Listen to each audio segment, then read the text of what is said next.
tayo ng chicken pastil, tayo ng luya, napakaraming garlic, onion. Na tayo ng pan, lagay tayo ng mantika. At ilagay isang barding garlic. Maraming garlic, ganyan. And yan ang ating chicken pastil. Lagay ko ang luya, kayang onion.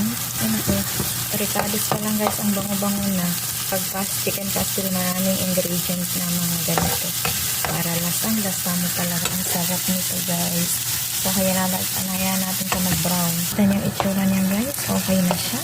Mag-brown na. Ito yung chicken na nilaga natin. Then, hiniwa ko lang na maliliit. Haluin lang natin. Masarap ito guys, pang-stock na ulam. Lagay ako panin tayo ng toyo. Ang spicy, kaya lagay tayo ng spicy. Butter. Pepper. And hayaan lang natin siya maluto.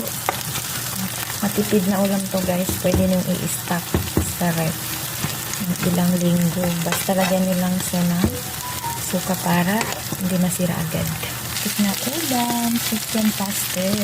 Ayan. Tayo ng konting suka. Kaya natin siya, wag nating haluin. Luto na ating chicken pastel. Kita nyo ang sarap niya.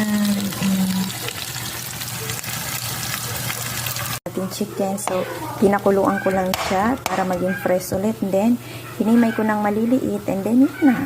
Ginawa na natin dyan chicken pastel. O, di ba nagkaroon tayo ng ulam? Ayan, o. Matipid na ulam. Masarap ito sa kanin, guys, na mainit-init pa na kanin. Yung stock sa rep, o. Di ba nakadalawang garapon tayo.